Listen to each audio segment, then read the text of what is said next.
คือยังความดีความเจริญให้แก่ประเทศชาติและประชาชนได้อย่างแท้จริงและยั่งยืนพระบรมราโชวาทพระบาทสมเด็จพระเจ้าอยู่หัวพระราชทานเนื่องในโอกาสวันข้าราชการพลเรือนณพระที่นั่งอัมพรสถานพระราชวังดุสิตเมื่อวันที่ 24 มีนาคม 2561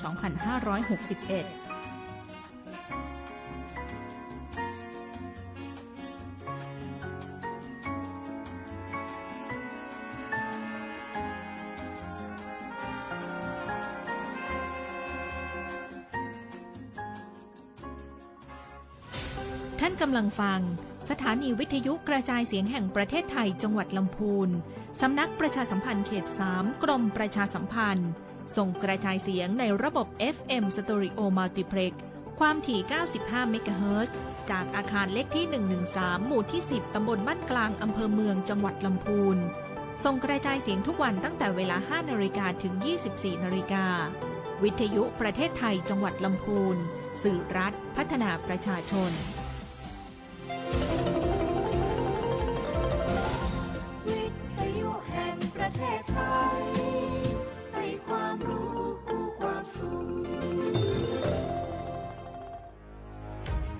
จังหวัดลำพูนขับเคลื่อนมาตรการบังคับใช้กฎหมายและระเบียบที่เกี่ยวข้องในการควบคุมการจำหน่ายและใช้บุหรี่ไฟฟ้าในพื้นที่มุ่งสู่การเป็นจังหวัดปลอดบุหรี่ 100% ผู้ใดขายหรือให้บริการบุหรี่ไฟฟ้ามีความผิดตามพรบคุ้มครองผู้บริโภคพุทธศักราช 2562 มีโทษจำคุกไม่เกิน 3 ปีหรือปรับไม่เกิน 600,000 บาทหรือทั้งจำทั้งปรับผู้ใดนำเข้าบุหรี่ไฟฟ้าหรือครอบครองบุหรี่ไฟฟ้ามีความผิดตามพรบศุลกากรพุทธศักราช 2560 มีโทษจำคุก 5-10 ปีหรือปรับเป็นเงิน 4 เท่าของราคาสินค้าหรือทั้งจำทั้งปรับร่วมสร้างกระแสสังคมที่ปฏิเสธบุหรี่ไฟฟ้าลดการเข้าถึงของเยาวชน Gen Z ลำพูน No Smoking และจัดให้มีบริการบำบัดรักษาช่วยเลิกสูบพัฒนาระบบบริการเพื่อการลดละเลิกบุหรี่1อำเภอ1โรงพยาบาลบำบัดเลิกบุหรี่ผู้สนใจเลิกบุหรี่ติดต่อขอรับบริการได้ฟรีที่โรงพยาบาลทุกแห่งใกล้บ้านได้แล้วตั้งแต่วันนี้จังหวัดปลอดบุหรี่ไฟฟ้าสำเร็จได้ด้วยความร่วมมือของทุกคนจากสถานการณ์ของโรคไข้หวัดใหญ่ตีปะว่ามีจำนวนผู้ป่วยเพิ่มนักขึ้นในระยะนี้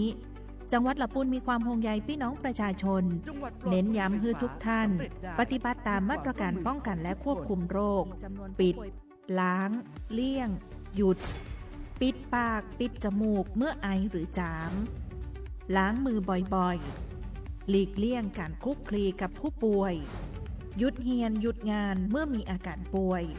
หยุดกิจกรรมในสถานที่แออัดไข้หวัดใหญ่แม้บ่ใช่โรคร้ายแรงแต่ก็ควรระมัดระวังบ่ให้เกิดการติดเชื้อ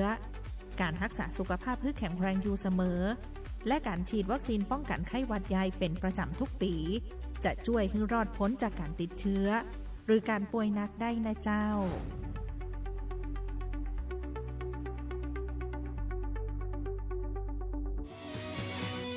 สวัสดีเจ้าหลิวอาจารยาเจ้าขอเชิญพี่น้องเจ้าบ้านเฮาเจ้าละปูนงดเผาทุกพื้นที่เพื่อคุณภาพอากาศดีเพื่อสุขภาพดีของทุกคนภาคละปูนบ่เผานะเจ้าห่วมแห้งห่วนใจด้วยการงดเผาขยะเผาไรนาและบ่เผาป่าเผาขยะเผาไรนาเผาป่ามีความผิดตามกฎหมายและก่อมลพิษ PM 2.5 เลิกเผาเพื่ออากาศและสุขภาพดีๆของหมู่เฮาทุกคนนะเจ้าสวัสดีเจ้าร่วมใจกันยุบเผาเจ้าละปูนร่วมใจอย่างเนี้ยจะอีกันเลยนะแต่อย่าจุดไฟไม่ป่านี่เตือนแล้วนะอย่าเผากันเลยมันผิดกฎหมายอย่าเผากันเลย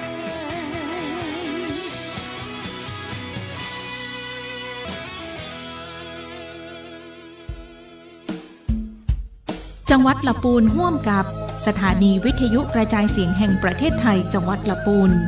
กรมประชาสัมพันธ์เสนอรายการผู้ว่าราชการจังหวัดลำพูนพบประชาชนปะป้อเมืองอู้เรื่องลำพูน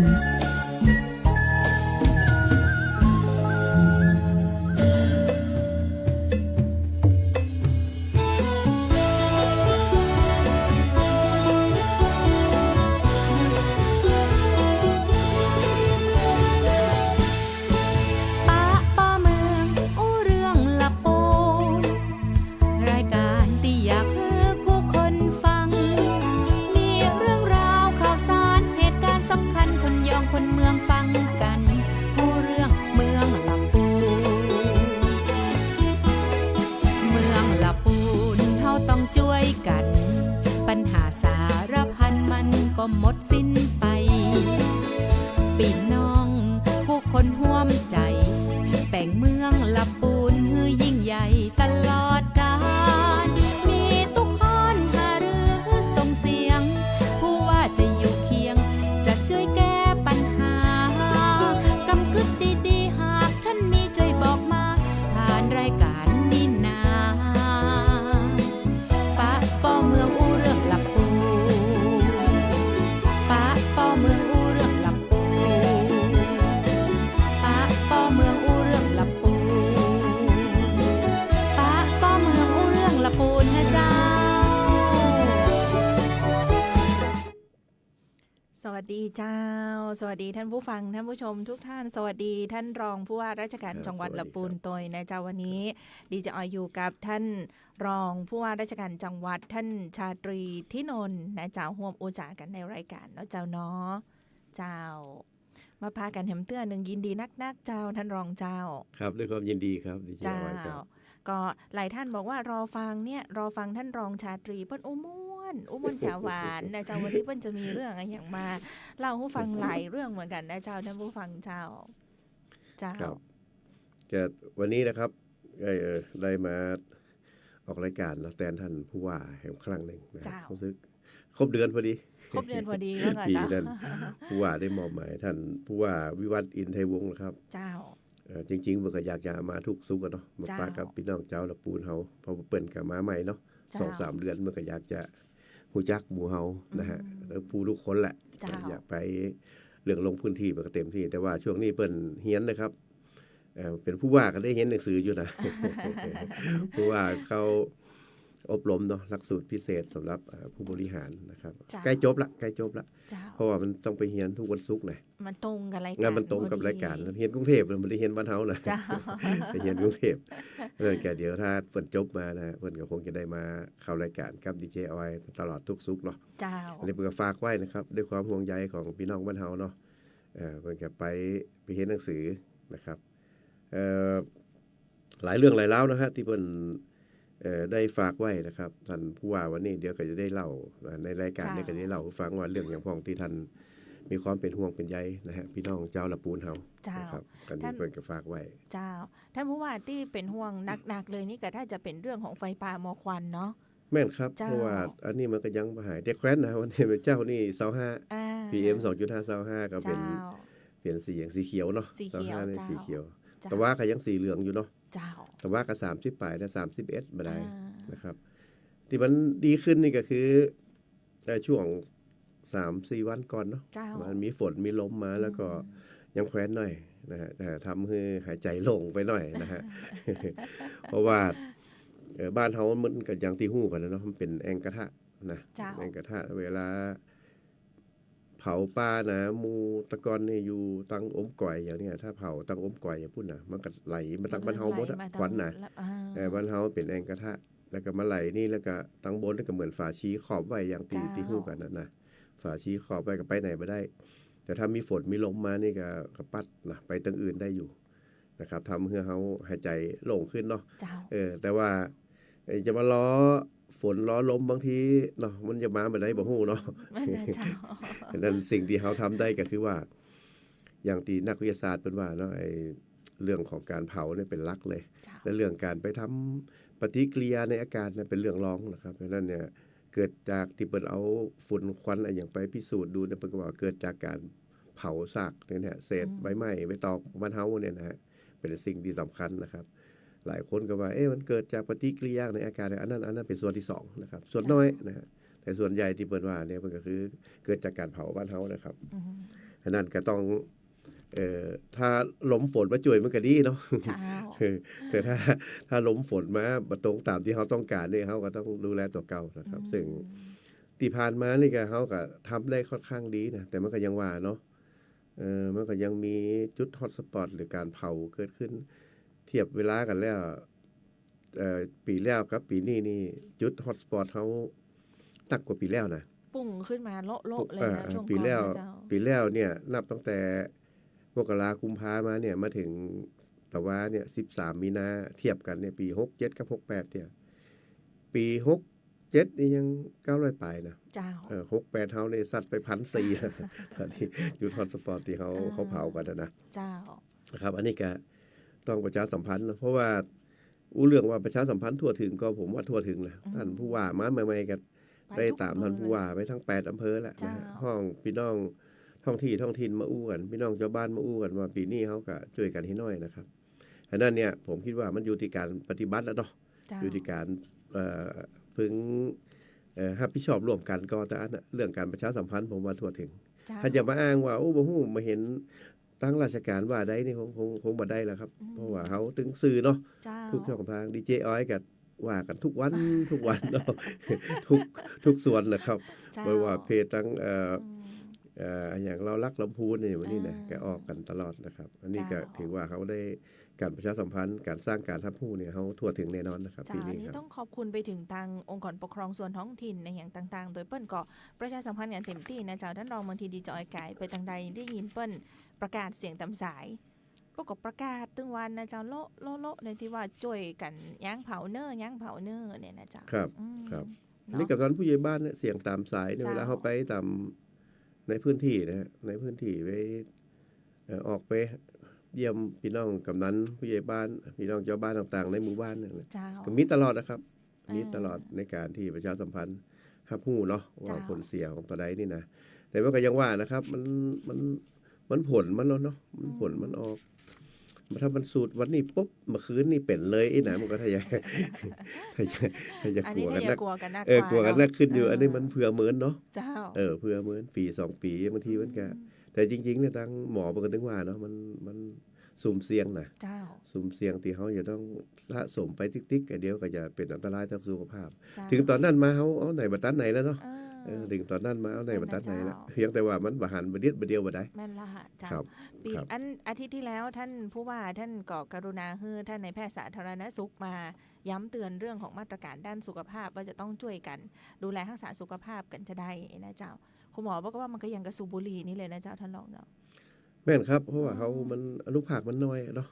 เล็กขนาดน่ะPM 2.5 นะครับก็ติดแล้วเนี่ยหมอก็ยืมมุ่งเนาะมุ่งที่ป้องกันหมอกควันนั่นน่ะไปเห็นส่งข่าวของผมเหมือนกันนะว่าไปช่วยละอ่อนนักเรียนที่เมทานั่นก็คือโอ้อันนั้นก็นักเลยเนาะนักแล้วต้องอยู่ในมุ่งอ่ะต้องอยู่ในมุ่งเพราะนั้นเนี่ยมันรักสังเกตนะตั้งแต่ออกพื้นที่ไปมาค่ำเมื่อคืนเนี่ยโอ้มันไม่ด้อยเนาะอย่างกับมังกรไฟอ่ะมันน่ากลัวที่นี่เนี่ยหมู่ที่เปิ่นรับไฟอย่างต่างเมื่อคืนนี่ก็บักวันจะนั่นเนาะมันอันตรายเขาก็เคยมีข่าวมาแล้วยังปีแล้วเนี่ยก็ตกด้อยเสียกันนะตกหน้าผาเขาไปเห็นไงอย่างไปมาค่ำเมื่อคืนมันอันตรายนะครับแล้วเกิดลมเปลี่ยนทิศอย่างมาเนี่ยนะไฟมันไม่มาตั้งเฮาเห็นไหมเขาอย่าหนีมาตันฉะนั้นหมู่พี่น้องกำนันผู้ใหญ่บ้านเนี่ยหมู่ชุดที่ดับไฟต่างๆเนี่ยมันเมื่อคืนเพิ่นก็มันก็อันตรายเนาะมันต้องรอถึงเมื่อเจ้าเนี่ยหอขึ้นก็จะได้เมื่อคืนนั่นนะก็ต้องรอเขาเป็นถึงเมื่อวันเนี่ยแล้วก็ส่วนใหญ่ไม่ก็ไม่เมื่อคืนเห็นไหมเนาะมันหันทีเราจำว่าคืนหันทีแม่นะความจริงเมื่อวันกันไม่นักมาแต่เขามาใครหันเนาะแสงสว่างมันนักนะครับอันนี้ก็ต้องยังมังกรไฟที่ท่านรองบ้านครับวันนั้นลงไปที่เปิดนั้นจัดแข่งกอล์ฟการกุศลนั่นนะขาปิกเอาเรื่องเหมือนกันที่ดังติดแล้วที่เป็นแข่งกอล์ฟการกุศลของแม่บ้านมหาไทยเนาะกันเนี่ยมาช่วยเนี่ยกิจกรรมของช่วยชุมชนพวกนี้ครับออกมาก็โอ้ปิกบ้านมันก็ 3-4 ทุ่มแล้วเนาะก็โตเอากันขนาดนั้นไฟไหม้บนดอยเนาะมันจะลามไปเพราะเนื่องจากวันนั้นเรากันอยู่เนี่ยแล้วมันขึ้นไปเป็นแองกระทะอย่างท้ายแล้วนิคมอุตสาหกรรมเราเนี่ยเราปล่อยเรากันคนเดียวมันล้มกันคนเดียวไปเนี่ยซึ่งทางเขาก็พูดอยู่ว่าอย่างไรอุตสาหกรรมจังหวัดเนี่ยครับกำลังหาข้อมูลว่าถึงเรื่องของการกุศลอันนี้มันแข่งท่านก็อยู่เธอคลิปนั้นที่ท่านไหนก็สันกุตานะครับท่านถ่ายคลิปไปด้านหลังฝั่งเครื่องเป่าก็ยังดูในนิคมอีกนะแต่ในนิคมเดี๋ยวให้ท่านพูดว่าสุดท้ายเนี่ยมีนั่นจิตมิตรกับจิตมิตรกับใจเนาะมูลนิธิฟ้ากสันจัดกอบมาหลายเตือนแล้วว่าโอ้ครั้งนี้ครั้งแรกในชีวิตเลยที่ท่านผู้ว่ามอบหมายให้ดูแลนะครับกับท่านรองโยธินว่าไปจัดการเรื่องกอบอย่างกรรมอีกนะ เจ้า มันเป็นประเพณีเป็นจัดมาตลอดเนาะ เจ้า อย่าง2-3 ปีก่อนก็ท่านร้องอนุพงศ์ท่านร้องผู้ว่าอนุพงศ์ว่าวงมูลเปิดดำเนินการ ผมมาท่านร้องอนุพงศ์ว่าได้เนี่ยมาตลอดนะห้ามทิ้งนะห้าม ห้ามยุดนะก็เลยนำเรียนท่านผู้ว่าก็บอกเพื่อผมกับท่านรองโยธินนะครับดำเนินการ เป็นครั้งแรกนะครับที่จัดกอบแล้วก็ได้สตังค์นักขนาดนี้นะ ได้เท่าไหร่เจ้าลองนะ กูเตือนที่เขาจัดกอบนี่การกุศลเหมือนกันนะ เจ้า แต่ว่าเขาฮักกาสนามอย่างแรกก็เหลือ300,000-400,000 อ่า เท่านี้เหลือ1,300,000 โอ้ 1,300,000นี่จะเฮือนตังแม่บ้านมหาไทยถึงกาชาดจังหวัดนะเพิ่นเอาไปช่วยพี่น้องเจ้าบ้านนะครับคนยากคนจนเนาะแม้แต่การจะต้องไปสร้างบ้านซ่อมบ้านให้คนยากคนจนนะครับ เจ้า เพราะว่าตีเหลือนักเพราะว่าคุณฟ้าเปิ้นมาเก็บการสนามกอล์ฟสักบาทนะครับ เจ้า แล้วก็จริงๆเขาก็เหลือ 900,000 ปลายวันนั้นนะ เจ้า เพิ่นว่าปีแล้วแต่ตะไดผมก็ดูบัญชีเก่านะปีแล้วเหลือล้าน2นี่นะ เจ้า แกก็ว่าเป็นอย่างได้อย่าโป๊ะคือแกก็โป๊ะ270,000 โอ้ 270,000 กว่าบาทแต่ก็ได้ล้าน3พอดีล้าน2พอดีเลย เจ้า นะครับอันนี้ก็มอบเพื่อทางท่านผู้ว่านะมอบเพื่อทางแม่บ้านมหาไทยกับกาชาดนะได้ช่วยกันดูแลได้ไปช่วยเหลือพี่น้องชาวบ้านนะครับอันนี้ก็เป็นสิ่งดีๆนะครับเป็นสิ่งดีๆที่เขาช่วยกันเนาะคนละไม้คนละมือเดียวมันสังคมมันก็จะได้ดีขึ้นนะครับ เจ้าก็เห็นว่าทางแม่บ้านมหาดไทยทางเหล่ากาชาดจริงๆก็บ่ได้มีงบประมาณจากส่วนไหนที่จะเอาไปช่วยเหลือชาวบ้าน ก็จะมีกิจกรรมอย่างกาชาดนี่มันจะมีการจัดงานฤดูหนาวเนาะเจ้าเนาะออกร้านอะไรอย่างก็จะมีงบประมาณส่วนหนึ่งเข้ามารายปีแบบนั้น แต่อันนี้ก็คือมีในส่วนของแม่บ้านมหาไทยเนี่ยก็บ่มีสตางค์มาเลยนะเจ้า ครับก็คงต้องช่วยกัน ต้องช่วยกัน ลักๆก็เป็น จ้า เป็นที่สนับสนุนแม่บ้านมหาไทยแต่บางส่วนก็ต้องอาจจะต้องสนับสนุนที่กาชาดด้วยเหมือนกันเพราะว่ากาชาดก็ภารกิจหนักเนาะ เจ้า แม่บ้านมหาไทยก็ภารกิจหนัก เจ้า แต่เป็นอย่างนะครับตึง2หน่วยนี่ก็คือช่วยเหลือ ช่วย นะฮะช่วยเหลือพี่น้อง วัตถุประสงค์เดียวกันเลย ผู้ด้อยโอกาสนะ เจ้า ในสังคมของจังหวัดลำพูนเหมือนกันนะครับ เจ้าเห็นท่านรองว่ามีเรื่องของการเอาไปช่วยทำเรื่องของสร้างบ่มสร้างบ้านในอย่างตัวเนาะเจ้าเนาะ แม่นครับเพราะว่าทุกปีนะฮะทั้งแม่บ้านมหาไทยและทั้งกาชาดช่วยพี่น้องเจ้าบ้าน ก็ปีนี้นะครับ จากการสำรวจข้อมูลถึงพมถึงพชถึงทุกส่วนนะฮะพอชที่เกี่ยวกับที่จะต้องดูแลบ้านของคน คือมันกับเจอคนตู้กันเนาะบางทีว่าคนที่ด้อยโอกาสในสังคมก็แล้วกันเนาะในบ้านเขาที่บ้านนี่คือยังแบบมั่นคงแข็งแรงเถอะอาศัยอยู่อย่างต่างๆนี่ก็ลำบากอยู่กับประมาณสัก 2,300 กว่าหลังที่เขาจะต้องดูแลนะในปี68นี่นะแต่ตอนนี้นี่เขาก็ได้งบประมาณจากทางราชการเนี่ยเคาะคอร์ดมาเต็มที่แล้วทุกหน่วยนะถึงหน่วยรายการถึงองค์กรถึงคณะสงฆ์อย่างต่างเนี่ยก็ได้มาประมาณสัก530 หลัง530 หลังที่มีงบประมาณรองรับนะครับแล้วก็เขาก็ว่า530 หลังนี่มันจะใช้เวลาแห่มกี่ปีเนาะกว่าจะครอบคลุม 2,300 นี่นะ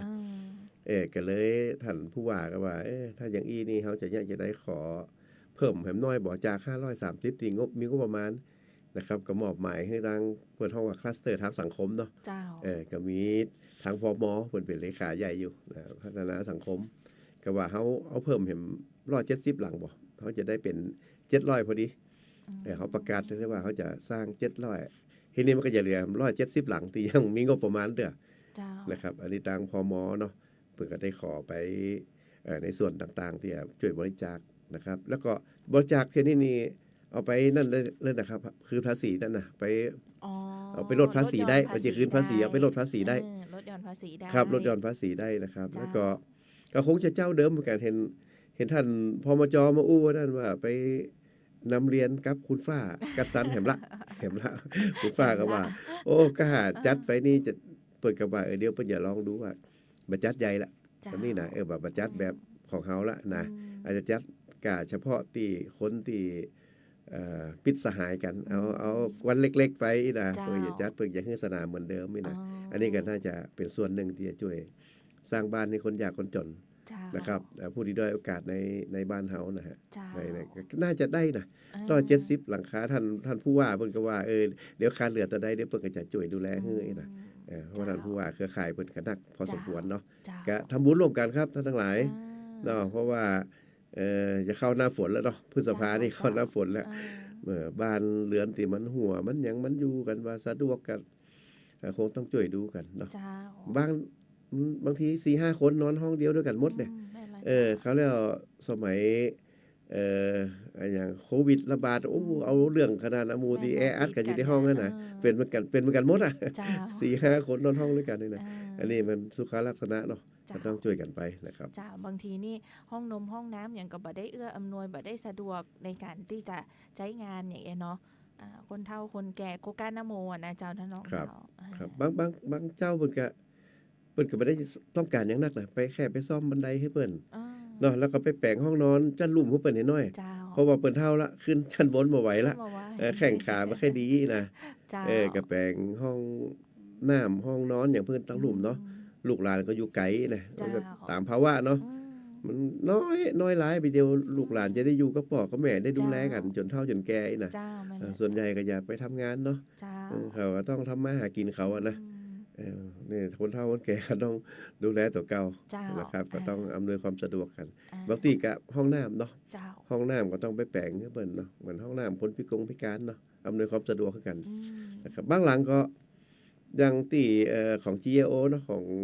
กองสลากก็อย่างเพิ่นก็มาช่วยกันอันนั้นก็แปลงให้เลย 200,000 เจ้า ในวงเงิน 200,000 อ่า บางเจ้าเพิ่นก็ 4-5,000 ก็ไปซ่อมแซมให้เพิ่นได้ละ อ่า นะครับแปลงบันไดแปลงอันหยังให้เพิ่นห้องน้ำเนี่ย เจ้า ก็ได้ละนะครับ เจ้า ช่วยๆกันไป อ้าวช่วย ครับ กันเนี่ยเปิ้นว่าลำพูนไม่ลำพังรวมพลังเพื่อลำพูน แม่น ยื ค ม รับ สโลแกนท่านรองปลัดกระทรวงมหาดไทยมา ท่านสันติธร เจ้า ครับวันก่อนก็มาแล้วมาเปิดกีฬา อ๋อเจ้า ที่ดอยติ ที่ดอยตินี่ ครับ เนาะ ครับ ก็ยังกึดตังหาละปูนนะเจ้าท่านรอง เอ ป อ ลัด ก็ สันติธร ทุกท่านนะครับ ทุกท่านที่ผ่านละปูนไปนี่แกเมืองบุญเนาะ เจ้า ไปก็คิดถึงหาตั้งแต่ท่านอันซิดนะ เจ้า หลายๆท่านนะหลายๆท่านที่ไปชื่อบ่หมดเนาะ จือบ่หมดเจ้า ก็คิดถึงแล้วก็มีความผูกพันกับละปูนเนาะ เพราะว่า อยู่ละม่วนละปูนอยู่ละม่วนเมืองบุญเนาะ เมืองบุญอยู่ละม่วนนะถ้าลองติดใจแล้วไงกูเตือนนี่ไปรับราชการไก่ละปูนไก่ไปไก่มาเดี๋ยวนี้ได้มาอยู่ละปูน ครับ นะเจ้าติดใจละปูนแล้วเนาะเจ้าเนาะ ก็บ่คิดว่าจะ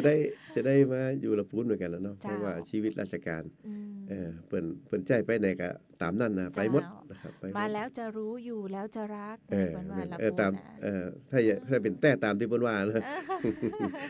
หลงละปูนละนะ ค จ๊ะ รับครับ พูดถึงเรื่องของท่านอัญซีสัมพันธรัตน์ท่านปลัดกระทรวงมหาดไทย วันอาทิตย์ที่ผ่านมานี่เนาะอันนั้นพวกก็ลงพื้นที่มาที่ละปูนเมื่อก็เจ้า แม่นครับมาตัวท่านมทหนึ่ง เออ วัด ท่าน ชัยมงคล ก็มาเจ้า วัดวังมุ้ยนะ เจ้า นะ ประ ครับ ตูป่าเนาะ ครับก็ไป เจ้า ไปหาเปิ้นอยู่ เจ้า ท่านมทหนึ่งเอาเครื่องบินมาตีเอามาลงตีสหพัฒน์นี่เนาะ เจ้า สนามบิน มทหนึ่งก็คือท่านรองนายกรัฐมนต ท่าน รี อนุทิน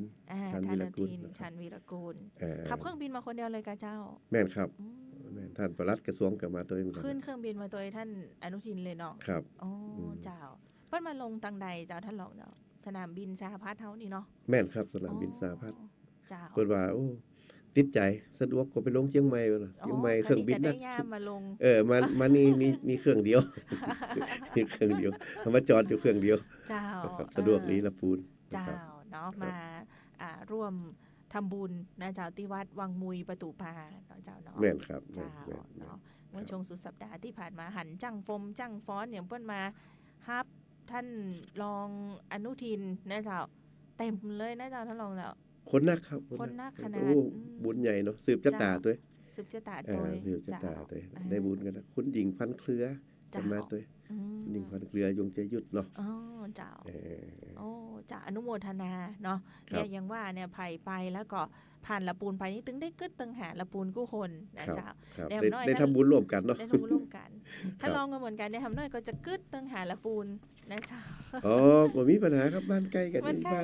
บ้าน กัน บ้านแต่งบ้านอยู่เชียงใหม่เดี๋ยวได้ไปมาหาสู่กันสบาย เจ้าตะกี้หันหูปท่านลองจัดกอล์ฟการกุศลก็หันท่านลองอนุพงศ์เนาะที่กำลังเกษียณไปเนี่ย ครับอัน ที่ นั้น มา โอ้ แข่ อั ง นนั้น ตัว อันนั้นนี่ต้องเจิญ อ่าม มาเป็นที่ปรึกษาใหญ่เลยมาอยู่ก่อน1อาทิตย์ก่อนแข่งน่ะ โอ้ บ่ฮู้ว่าบอกทางบ้านว่าจะได้หมู่นะ รองลูกพงศ์เกษียณแล้วไปอยู่กรุงเทพ อืม เนี่ยนี่ป่านนี้ก็ยังบ่ปิกแต่นะกอบเสร็จแล้ว ก็ ยังปิกแต่นะ โอ้เนี่ยเมา ติดใจ ละปูน ติดใจละปูน เมา เจ้าหมู่ ว่ เจ้าหมูนัก เจ้าหมูนะ เจ้าหมูนักเพราะว่า แต่ละคนนัดกินข้าวและแต่ละวันนี่ก็ เจ้า ใช้เวลาเป็นเดือนบ่กะท่านรองอนุพงศ์ หมูบอกทางบ้านว่าใดแต่กันเนาะ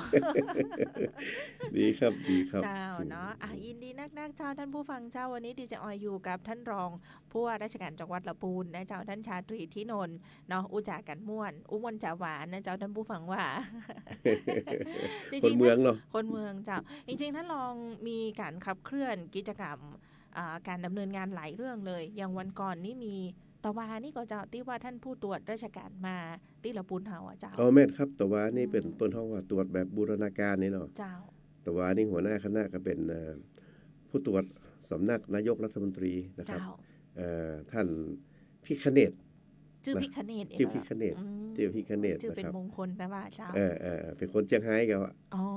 ผมก็ดูนามสกุลต้าปวงไงครับผมว่าโอ้ ตาปวง หันผมว่าท่านผู้ตรวจสำนักนายกมาชื่อพิคเนตต้าปวงผมดูว่าโอ้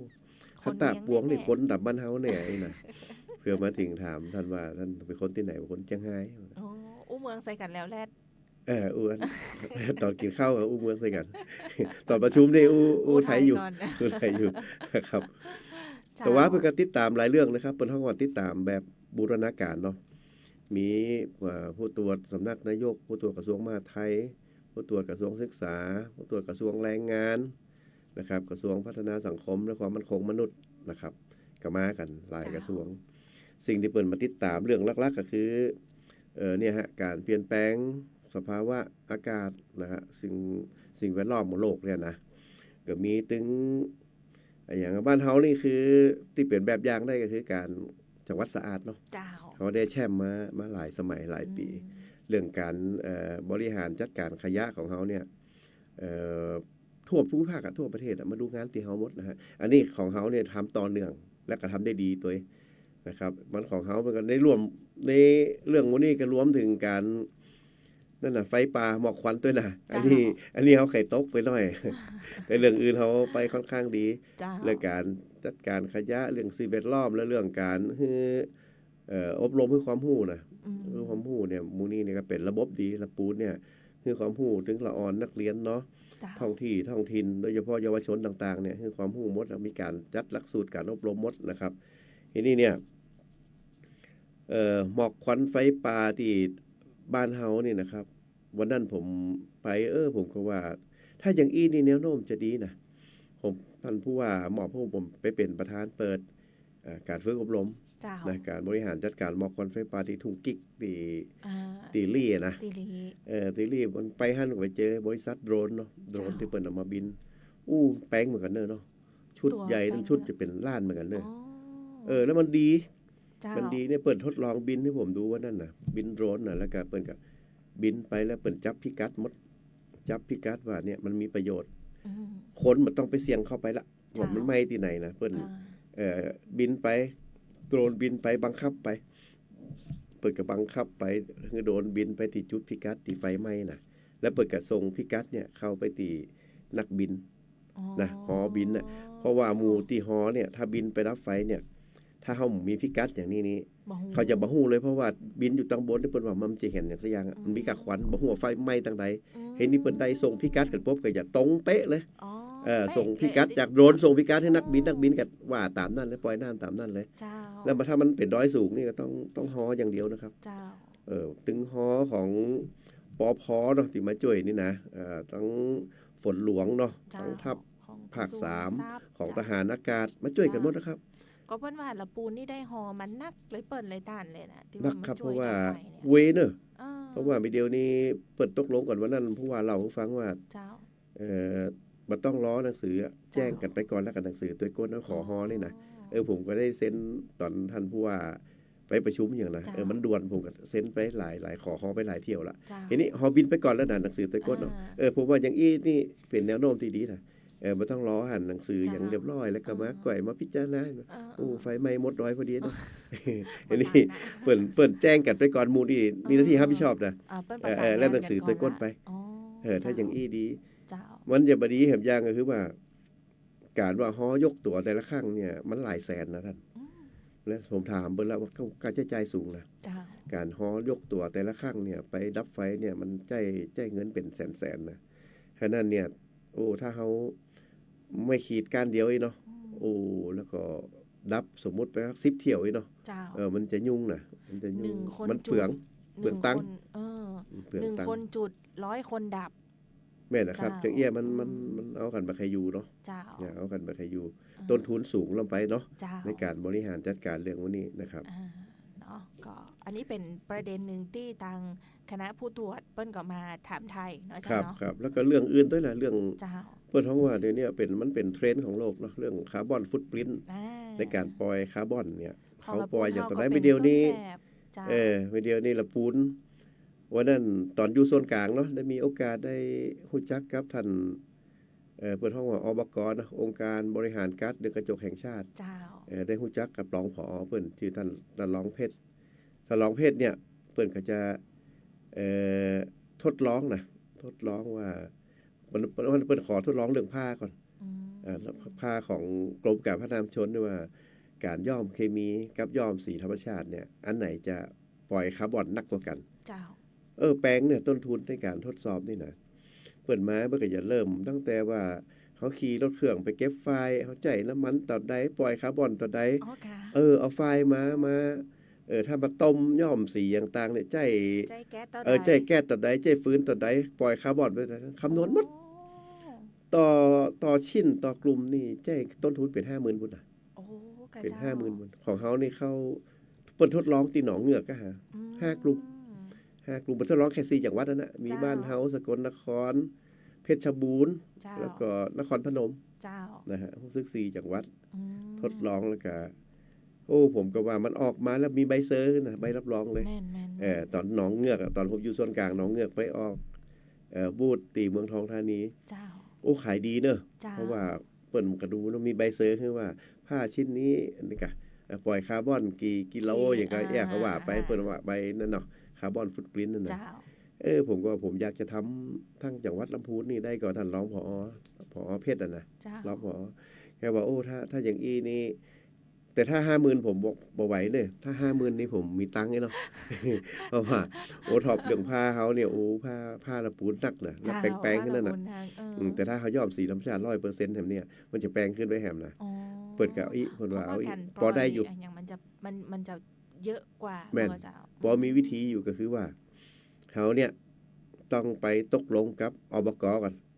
องค์การบริหารการเดินกระจกนี่ว่า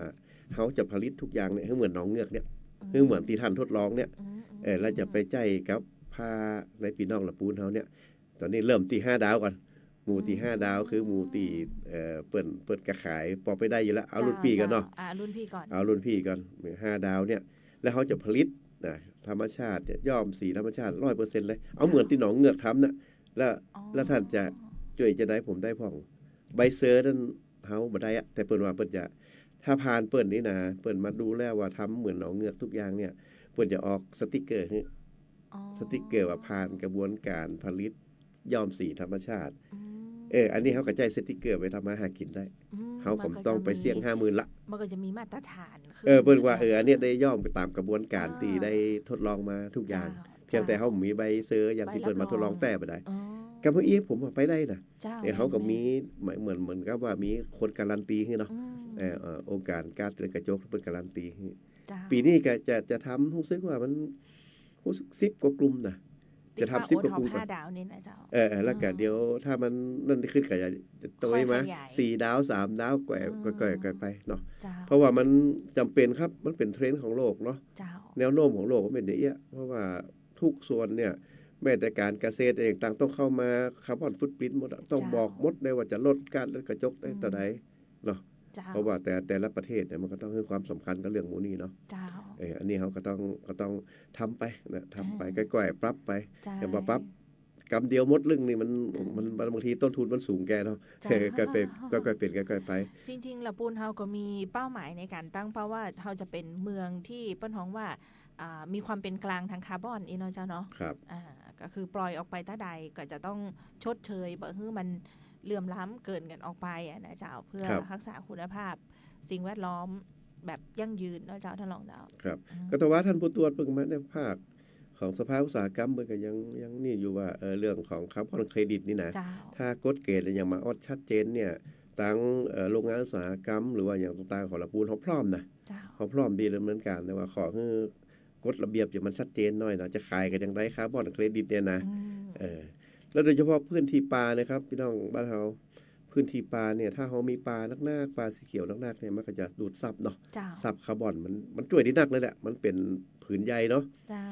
ถ้าป่าเป็นผืนใหญ่มันก็ดูดซับได้นักนะครับบริษัทอย่างต่างๆโรงงานอุตสาหกรรมที่เป็นใหญ่ๆเนี่ยมันก็ต้องปลูกต้นไม้ทดแทนเนาะถ้าท่านปล่อยคาร์บอนแต่ใดอีน่ะท่านจะต้องปลูกทดแทนแต่ใดอันนี้เป็นกฎหมายเนาะเป็นกฎหมายนะครับเพราะนั้นเนี่ยถ้าบ้านไหนเมืองไหนที่ป่าเขียวขจีนักเนี่ยมันก็จะช่วยเขาได้นักอันนี้เป็นฝีมือของธรรมชาติเนาะมันเหนือกว่ามนุษย์อยู่ละ เจ้า นะครับธรรมชาติเปิ้นสร้างมาให้มันบาลานซ์กันอยู่แล้วเพียงแต่เขาไปทำร้ายเปิ้นเนาะ เจ้า มันก็ต้องรับโทษกันพอสมควร นะครับ ก็พอน้ำท่วมรอบที่ผ่านมาเนาะเจ้าเนาะโอ้ท่วมท่วมบ้านเนี่ยมันเป็นผลพวงจากการที่เราไปช่วยกัน ครับ รักษา ครับ สิ่งแวดล้อม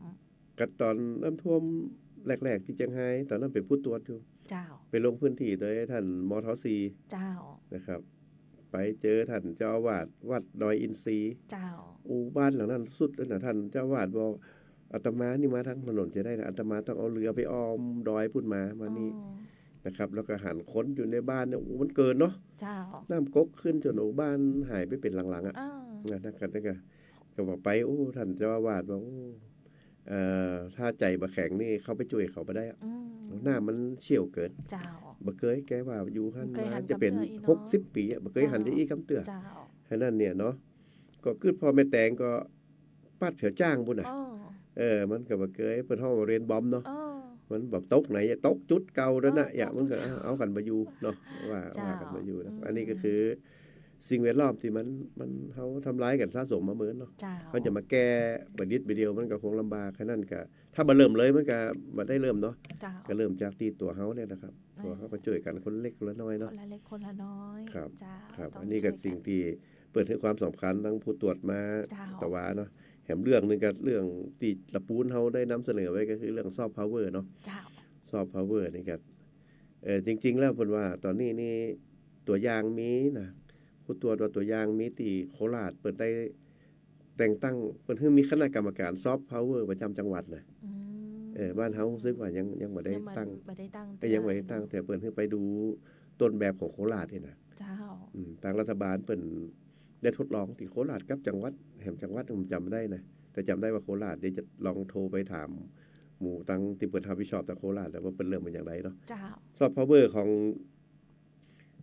ละปูนเขาแต่ว่าก็เสนอไปหลายเรื่องโดยเฉพาะในเรื่องของเทศกาลการท่องเที่ยวเนาะ สลากย่อมเนาะโคม เจ้า แสนดวง เจ้า เส้นอย่างตามรอยคูบา อืม เนาะเรื่องอาหารการกินในเรื่องของผ้าทอ อืม ยกดอกนะเพราะว่าดอกใหญ่ดอกเล็กเนาะ อันนี้ของเขานี่เป็นซอฟต์พาวเวอร์นักแล้วก็ เจ้า ผู้ตรวจเป็นก็ว่ามันเรื่องมันนี่ก็ได้ยินมาเมินแล้วเนาะมันเพิ่นว่าอย่างใจคำว่าอย่างยังไม่ว้าวยังไม่ว้าวอีกนะ ก็เลยว่าเพิ่นก็เลยว่าถ้าจะต้องรีบตั้งกรรมการซอฟต์พาวเวอร์ประจำจังหวัดเนี่ย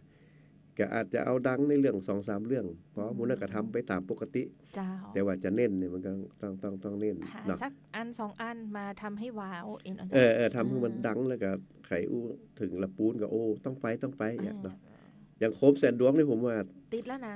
ติดนะยัง อืม เขาเรียกว่าโรงแรมห้องจิบพอนอนเนาะ เจ้า เพื่อนผมมาต้องไปนอนเชียงใหม่พุ่นน่ะ อ่า มาแอวนี่แล้วก็ต้องไปนอนเชียงใหม่บ้านเฮาเต็ม เจ้า เนาะเต็มอย่างเงี้ยนะครับ แล้วก็สลากย่อม อืม หนึ่งเดียวในโลก หนึ่งเดียวในโลก ก็ต้องดูถ้ามีคณะกรรมการซอฟต์พาวเวอร์ประจำจังหวัดเนี่ยก็ต้องช่วยกันพิจารณาดูถามพี่น้องเจ้าบ้านดูว่าพี่น้องละฟูนเห็นตัวก้อยเนาะ เจ้า ถ้าจะเอาคนแค่4-5 คนมาว่าอันเนี้ยแม่นนะถ้าเกิดพี่น้องเจ้าละปูนว่าโอ้บ่ใจนี่ก็ต้องอู้กัน เจ้า นะครับว่าเรื่องของละปูนก็ต้องเป็นคนละปูนช่วยกันตัดสินใจ อืม นะครับอันนี้เป็นเรื่องของซอฟต์พาวเวอร์นะครับแต่ว่าบ้านเฮานี่มีแน่นอนนะมีแน่นอนแต่ว่าเขาจะชูว่าอย่างขึ้นมาในปีนี้กาอย่างใดกาเนาะ เจ้า อาจจะเป็นปีนี้ซอฟต์พาวเวอร์เขาจะเน้นเรื่องนี้ก็ว่ากันไป อืม นะครับอันนี้ก็เป็นก็คือคำแนะนำนักแต่ว่านะ เจ้าน ำเสนอด้วยท่านวัฒนธรรมจังหวัดเนาะพาณิชย์จังหวัดอุตสาหกรรมนะครับแล้วก็ท่องเที่ยวกีฬา เจ้า ก็ได้นำเสนอกันไปแต่ว่านะครับ แกนี่ก็เป็นเรื่องที่ดีนะครับ เรื่องที่ดีแล้วก็แถมเรื่องนึงที่เปิ้นมาติดตามตะวาก็คือเรื่องของยาเสพติดเนาะตะกี้ดีเจออยได้เกริ่นนำแล้วยาเสพติดและบุหรี่ไฟฟ้าเนาะ เจ้า จังหวัดทางผู้ตรวจของกระทรวงสาธารณสุขมันบอกมีสาธารณสุขจังหวัดเดียวนะที่ทำเรื่องบุหรี่ไฟฟ้าที่มีแผนงาน มีโครงการมีกระบวนการในการดำเนินงานที่ชัดเจนเนาะ เจ้า จังหวัดลำพูนเนี่ยเพราะว่าจริงๆจังหวัดลำพูนนี่เขาได้ประกาศไปตั้งแต่ปลายเดือนมกราเนาะ เจ้าเขาประกาศก่อนที่มันเป็นกระแสด้วยซ้ำ ครับเพราะว่าตามพี่น้องลำพูนเนี่ยโดยเฉพาะท่านผู้ว่าราชการจังหวัดเนี่ยท่านวิวัฒน์อินไทยวงศ์เนี่ยก็เห็นว่า เจ้า มันเรื่องบุหรี่ไฟฟ้าเนาะขอเอาบุหรี่ไฟฟ้าขึ้นมาก่อนเลยเรื่องอื่นเขาก็อย่างทั้งพี่น้องทั้งตำรวจเปิดรายงานแต่ว่าบ้านเฮานี่เรื่องยาเสพติดเรื่องยาบ้าอย่างมันก็มี แต่ว่ามันไม่ได้รุนแรงเพราะว่าเขาไม่ได้ติดชายแดนเนาะ เจ้า ต่างวัดที่เป็นติดชายแดนเป็นนักกว่าเขานักเนาะบอกว่าตากบอกว่าเชียงรายพวกนี้นะนักนะครับ แต่บ้านเขาเป็นทางผ่านเนาะ เจ้า ทางผ่านด่านบ้านเขาก็จับได้เยอะเหมือนกันนะครับ เป็นทางผ่าน แล้วสิ่งที่เป็นห่วงรวมกันนี่ก็คือว่าท่านผู้ว่าก็บอกว่ามันบุหรี่ไฟฟ้าเนี่ยมันถ้าเปรียบเทียบเนาะคือมันละออนร้องมาได้อะอย่างติดแล้วเนี่ยเนาะที่ศาลปกครองสูงสุดที่เพิ่นว่าทรงผมละออนนี่จะได้ก็ได้แล้วแต่นะอันนั้นมันร้องได้ไง เจ้า มันร้องได้ไว้ทรงผมนี่บ่เปิงใจก็เดี๋ยวเที่ยวหน้าก็ตัดกันไปเป็นอย่างไม่ก็ ไม่นะ แต่บุหรี่เนี่ยมันร้องมาได้ เจ้า อย่างทรงผมเพิ่นก็มีความคิดว่าให้มันร้องไปละออนเนี่ยถ้ามันเขาบ่เปิงใจเดี๋ยวเขาก็เปลี่ยนของเขาเนาะแต่บุหรี่ฟ้าเนี่ยถ้าสูบแล้วนี่มันบ่ได้อ่ะมันปล่อยให้เขาฮู้เองว่าเพื่อจะฮู้คิงมามันปอดบ่เหลือแล้วมันก็มันบ่ได้อ่ะความเสียหายมันต่างกันฉะนั้นเนี่ยท่านว่าเราพูดกันว่าเรื่องนี้เนี่ยเดี๋ยวต้องฮือคลัสเตอร์ทางสังคมเด้คือผมไปจวนกับพี่น้องคลัสเตอร์ทางสังคมเนาะทั้งศึกษาเนาะทั้งตำรวจนะทั้งหมอนะว่าอย่างไรกันในเรื่องของบุหรี่ไฟฟ้าละมุนถึงแม้มันระบาดนักนะมันเฮาถือว่าระบาดมันนักแต่ว่าเขาก็ต้องป้องกันนะมีมาตรการป้องกันไว้นะครับก็ได้กันประกาศไปเป็นห้องว่าควิกวินเนาะ เจ้า ใช้ภาษาอังกฤษหน่อยมันเป็นวิชาการเนาะควิกวินก็คือโครงการที่เขาให้ความสำคัญและต้องทำให้สำเร็จโดยเวย เจ้า โดยคนทุกคนของลำพูนนี่แหละวันที่ประกาศควิกวินเขาก็บอกว่าบุหรี่ไฟฟ้านี่มันจะเป็นเรื่องของหมอนะมันจะเป็นเรื่องของตำรวจอย่างเดียวนะมันจะเรื่องครูบาอาจารย์อย่างเดียวนะมันเป็นเรื่องของคนทุกคนนะครับ เจ้า เพราะนั้นเนี่ยละออนเนี่ยยัง 2-3 อาทิตย์ก่อนเนี่ยละออนที่บุรีรัมย์ เจ้า ส่งเข้าโรงพยาบาล8 คนปอดหายไป2 คนเพราะนั้นเนี่ยมันอันตรายมันเป็นน้ำมันเนาะ เจ้า มันไปติดปอดเนี่ยระบบไหลเวียนโลหิตระบบสั่งการทางประสาทไปหมดอ่ะ เจ้า ถ้าละออนเขาประกันไว้นะลูกหลานเขาไปสูบบุหรี่ไฟฟ้าเนี่ยถ้าว่ามันปอดมันเสียไปแล้วเนี่ยขนาดคนครบเนาะสมบูรณ์ครบ32ทำมาหากินตึงวันนี้อิดโดก็จะเอาตัวรอดถ้าคนบ่สมบูรณ์ซ้ำให้กะมีปอดเหลือน้อยเดียวมาทำมาหากินมันจะไปสู้ไผได้เนาะ เจ้า อันนั้นเนี่ยการเรียนหนังสือการอย่างต่างๆเนี่ยมันก็จ้าไปหมดอะนะเรื่องสมองก็จ้าไปหมดนะครับก็เลยว่าเนี่ยมีมาตรการว่าเรื่องบุหรี่ไฟฟ้านี่ต้องมาหารือกันออกมาตรการไปตอนนี้นี่ตั้งหมอนะครับตั้งหมอตอนนี้นี่อสม.ก็เป็นสายสืบตัวเองนะครับเรื่องบุหรี่ไฟฟ้าแล้วตำรวจก็เอาจริงเอาจังนะเอาแล้วก็ยับตีเมทาเนาะยับตำรวจเป็นรายงานแต่ว่านะถ้าว่ามาขายตามสถานที่บ้านเฮานี่นะเปิดยับหมดกวาดหมดแต่ที่มันอิดตอนนี้ก็คือว่ามาทางออนไลน์มาทางออนไลน์มาส่งมาทางเนี่ยเนาะมาทางออนไลน์แล้วก็บ่ได้มาพักของที่ไหนเนี่ยก็ส่งถึงตัวเลยเฮาก็มันก็ยากเนาะเจ้าครูบาอาจารย์มันก็ว่ากลิ่นมันก็บ่มีไปเดียวนี่เนาะแล้วก็มันก็จับยากเจ้านะครับเพราะฉะนั้นเนี่ยตำรวจที่มีปัญหาช่วงก่อนนี่คือว่ากฎหมายมื้อนี้เป็นกฎหมายของศุลกากรเนาะเจ้าถ้าบ่ออกไปยับพร้อมกับศุลกากรเนี่ยมันจะดำเนินคดีได้ก่ออย่างได้ก่อตั้งท่านรองโยธินกันได้รับไปแก้ปัญหาให้ว่าตอนนั้นก็อยู่ด้วยกันน่ะถึงรองผู้บังคับการตำรวจกับรองโยธินเนี่ยผมอยู่ด้วยกันแล้วก็โทรไปถามเพิ่นว่าศุลกากรบอกว่ายับได้สอบสวนตามปกติแต่ว่าต้องส่งไอ้ของกลางเนี่ยต้องให้ศุลกากรดูก่อนว่ามันเป็นสินค้าที่นำเข้าโดยผิดกฎหมายก่อน ถ้าผิดกฎหมายก็ดำเนินการได้ตามปกติเลย อืม นะครับทีนี้เนี่ยมันก็ยังว่าเนาะมันส่งจากต้นทางมา อืม เนาะจากต้นทางมาให้นี่ก็ตั้งผู้ตรวจของสำนักนายกก็ว่าตั้งส่วนกลางกระหู้แล้วนะเรื่องวันนี้ว่ามันเป็นส่งมาทางออนไลน์เนี่ยเนาะ เจ้า ก็ไปขอความร่วมมือจากบริษัทที่ขนส่งต่างๆ ว่าขอมีเครื่องสแกนหน่อย อ๋อ ขอเครื่องสแกนขอความร่วมมือมาได้มันไม่ได้เป็นกฎหมายเนาะ เจ้า อันนี้เพิ่นก็บาง ถ้า ที พูด ลุด ถึง หลอด กด เนาะ สแกนยากนะมันรูปแบบมันหลายเหลือ แม่น เกิ น่ะ นเนาะ มัน เจ้านั่นลองเนาะ วันนั้นเจอครูเพิ่นว่าเพิ่นก็ยับในห้องเลยน่ะ อืม มันเหมือนกับมันดูดกล่องละออนดูดนมไปเลย อื มันเหมือนกล่องนมไม่ใหญ่เลย ก็นึกว่าละออนกินนมไม่ นึก เลย ว่ากินนม ได้เป็นบุหรี่ไฟฟ้ามันก็มาทุกรูปแบบเนาะ เจ้า ตอนนี้ศึกษาธิการเหมือนกันเนาะไปรับดำเนินการมี MOU กับสถานศึกษาทุกสถานศึกษาในบ้านเราแล้วก็มีการกวดขันกันนะครับแล้วก็ป้ายหน้าโรงเรียนการสแกนการตรวจเนาะ เจ้า การตรวจตาต้องเข้มขึ้น อืม เข้มขึ้น ก็เหมือนทำให้ควบคู่ครับ อาหารปลอดภัยรอบ เจ้า รั้วโรงเรียนเนาะ เจ้า สองเรื่องนี้ต้องทำควบคู่กันเพราะมัน อ่า เป็นเรื่องอันตรายกับสุขภาพละออน เจ้า นะครับวันนี้ก็ตั้งหมอตั้งคณะทำงานในพื้นที่ต่างๆเข้มข้นบอกว่าท้องถิ่นช่วยกันหมดนะครับ ช่วยกันหมดเพราะว่าถ้าเขาทำแล้วก็มันประสบความสำเร็จเนาะต่อไปมันก็จะเป็นมาตรฐานที่เขาดำเนินการไปนะครับถ้าเรื่องนี้จบไปเป็นเรื่องไปกลายเป็นรูทีนแล้วเนาะกลายงานประจำไปมันก็จะดีและก็สร้างความตระหนักเนาะให้กับพี่น้องชาวบ้านทุกผู้ทุกคนนะครับอยู่ในละปูนเนี่ยมันรับผิดชอบร่วมกัน เจ้า ปีหน้าเนี่ยถ้าเรื่องนี้เบาลงเขาก็จะไปแก้ปัญหาอื่นแฮมเอียกะ อืม ประกาศควิกวินแฮมเอียกะ อ่า ตามแนวทางเอาเน้นไปเป็นจุด เจ้า ถ้าเขาคิดว่า เรื่องทุกเรื่องมันสำคัญหมดเนาะเทียงแต่ว่าเขาก็ต้องมาเลี้ยงลำดับหน่อย เจ้า เขาทำเนี่ยกูเรื่องมันก็จะเปรอะเนาะมันก็จะบ่ได้แล้วสักเรื่องอะนะครับก็เป็นอย่างนี้นะครับ แต่เรื่องบุหรี่ไฟฟ้าเนี่ยถือว่าเป็นเรื่องที่มีความน่ากังวล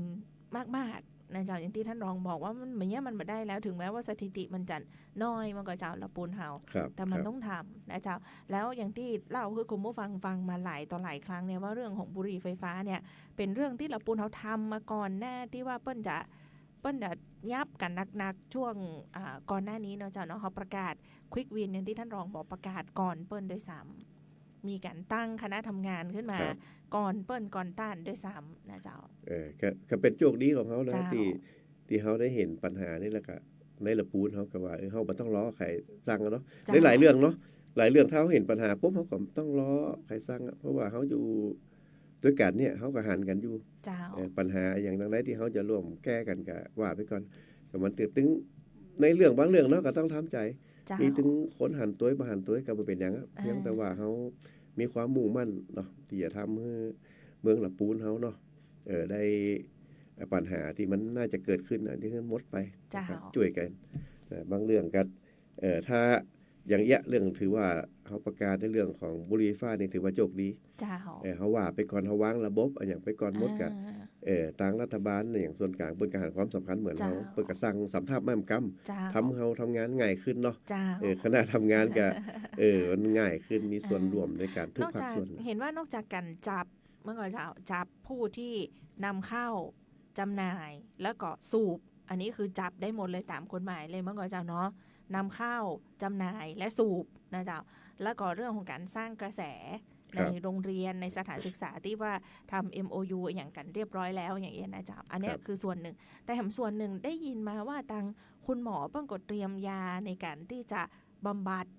เตรียมโรงพยาบาลเตรียมสถานพยาบาลในการที่จะดูแลกลุ่มผู้ที่อยากจะเลิกบุหรี่โดยเมื่อเจ้า ครับมีครับอันนี้หมอเป็น อ่า เตรียมไว้อยู่แล้วฮะเราก็ต้องในสเต็ปแรกก็ต้อง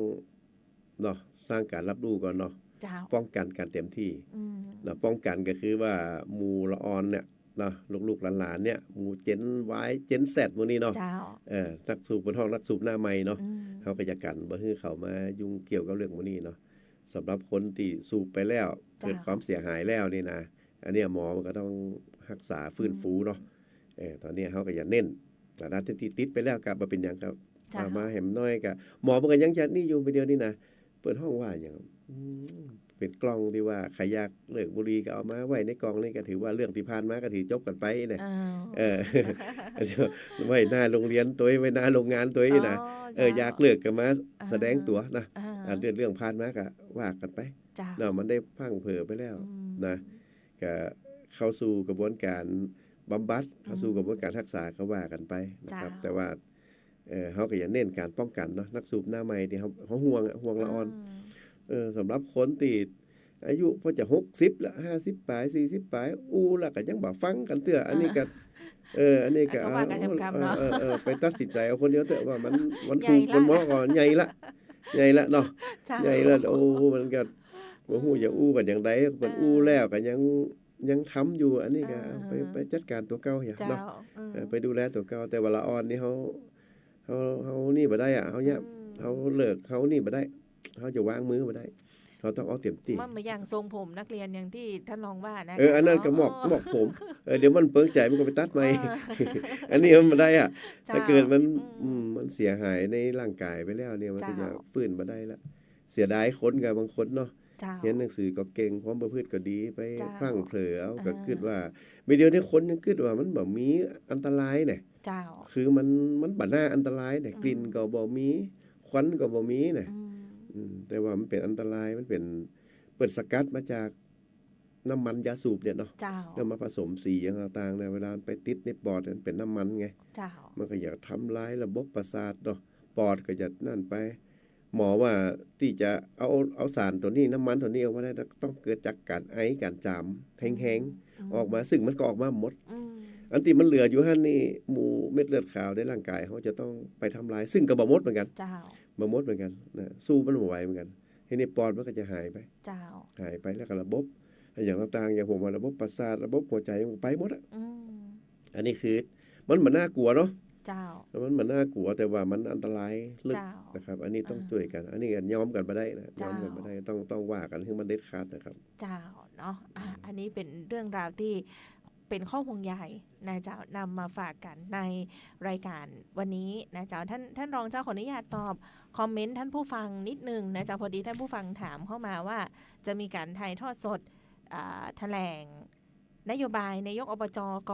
นะใครเอาออกวิทยุโดยคอมเมนต์มาเยอะเลยนะเจ้าบอกฟังอยู่ที่บ้านทีก็เรียนว่าเดี๋ยวเปิ้ลจะมีการถ่ายทอดผ่านเพจของอบจละปูนนะเจ้าเดี๋ยวทำสักกรรมหนึ่งเนี่ย9 โมงเกิงเดี๋ยวท่านเปิดพอใน Facebook นะเจ้าเนาะแต่ว่าเขาได้ถ่ายทอดออกวิทยุนะเจ้าเนาะเปิดพอทางออนไลน์ได้นะเจ้าวันนี้ก็มีกิจกรรมสำคัญหลายเรื่องเลยมีเรื่องของการแถลงนโยบายของนายกอบจมีเรื่องของสวลงพื้นที่ตัวนะเจ้าท่านรองวันนี้เจ้าสมาชิกวุฒิสภาลงพื้นที่ที่ละปูนเฮาที่อำเภอลีนะเจ้าเนาะเห็นท่านรองโยธินไปร่วมต้อนรับท่านสวต่อยนะเจ้ากิจกรรมก็หลากหลายลองกู้แฝดเดี๋ยวบางท่านบอกแยกว่าคนไหนท่านรองโอท่านรองโยชื่อก็ใกล้กันเท่านั้นนะเจ้าท่านรองกู้แฝดนะเจ้าวันนี้ดีจะอยู่กับท่านรองโอชาตรีที่นนท์นะเจ้าอุบลจ่าหวานกันเนาะเจ้าเนาะมีอย่างอยากจะฝากทิ้งท้ายในรายการช่วงนี้ก็เจ้าเวลาใกล้จะหมดแล้วเจ้าท่านรองเจ้าครับก็คงเป็นเรื่องที่เขาต้องเผชิญกันถึงวันนี้เนาะเรื่องหมอกควันไฟป่าก่อนเนาะเอาเป็นว่าเรื่องที่เขาต้องมาเนี่ยนะครับถึงแม้ว่าวันนี้มันจะ25เนาะ PM 2.5 เพราะว่าตึงลมตึงฝนมาช่วยนะครับแต่หลังจากนี้ถ้ามันบ่มีลมบ่มีฝนนะยิ่งช่วงนี้นะครับก็ต้องช่วยกันนะครับขอว่าบ่ต้องเผาบ่ต้องอย่างสักอย่างเตือเพราะว่าเขาจังหวัดเขาก็ประกาศมาตั้งแต่วันที่1 กุมภาพันธ์แล้วเนาะจนถึง15 พฤษภาคมนะครับอันนี้ต้องห้ามเผานะฮะเพราะว่าหลังจากนั้นไปฝนก็คงจะมาละนะครับแต่ช่วงที่ฝนบ่มาเนี่ยนะฮะเขาก็ต้องช่วยกันเขาต้องคิดถึงว่าความเสียหายเนี่ยมันอย่างสุขภาพเนี่ยมันบ่ได้แสดงออกนะแต่มันสะสมไปฉะนั้นเนี่ยเขาก็ช่วยกันรักษาสุขภาพซึ่งกันและกันนะครับสร้างสิ่งแวดล้อมละปูนเป็นเมืองบุญอยู่แล้วเนาะเมืองบุญอยู่แล้วก็มีความสุขนะครับฉะนั้นเนี่ยมีความสุขแล้วขอให้สุขภาพพี่น้องบ้านเฮาดีตัวนะครับแล้วก็เรื่องต่างๆที่มันคิดว่าจะเป็นภัยคุกคามเนาะกับพี่น้องละปูนเฮาก็ช่วยกันนะปกป้องรักษาบ่ให้สังคมนะครับโดยส่วนรวมเฮาเสียหายนะแล้วก็เรื่องแหมดังก็คือเรื่องบุหรี่ฟ้าที่ว่าไว้ตะกี้นะครับอันนี้อนาคตของชาติเนี่ยถ้าไปยุ่งเกี่ยวกับเรื่องมูนี่แล้วเนี่ยมันจะประชากรของพี่น้องเจ้าละปูนเฮาในอนาคตเนี่ยเฮาก็คิดออกแล้วเนาะถ้าลูกหลานเฮาไปติดในเรื่องของมูนี่แล้วเนี่ยสุขภาพบ่ดีเนี่ยคนที่จะมาสร้างบ้านสร้างเมืองต่อจากรุ่นเฮาไปเนี่ยมันก็จะลำบากนะอันนี้ขอฝากพี่น้องเจ้าบ้านพี่น้องเจ้าละปูนเฮาตัวนะครับเจ้าเนาะวันนี้ต้องขอบพระคุณนะเจ้าท่านรอง ผู้ว่าราชการจังหวัดลำพูนท่านชาตรีที่นนท์วันนี้ท่านใส่เครื่องแบบมาเดี๋ยวมีภารกิจไปที่ไหนก็เจ้าบ้านโฮงกับ จะ เจ้า ไปปิดอบรมกำนันผู้ใหญ่บ้านน่ะที่ เจ้า เขามาอบรมที่บ้านโฮง เจ้า ท่านผู้ว่ามอบตัวครับ อ๋อ ก็จะไปปิดกิจกรรมกัน เจ้า เดี๋ยวลูกนี้ไปก็จะไปปิดเพราะว่านัดกันไว้10 โมง 10 นะ โม ครับ งนะเจ้าเนาะก็ภารกิจก็แน่นเหมือนกันนะเจ้า วันนี้ต้องขอบพระคุณท่านรองผู้ว่าราชการจังหวัดเจ้าท่านชาตรีที่นนท์ได้มีโอกาสคงจะได้มาอู้กันแฮมนะเจ้าท่านผู้ฟังกึศหาเมื่อไหนก็แวะเวียนมาอู้จากันนะเจ้าท่านรองเจ้าวันนี้ขอบพระคุณนักๆเลยนะเจ้า สวัสดีเจ้า ครับยินดีครับด้วยความยินดีครับ เจ้า ยินดีครับ เจ้า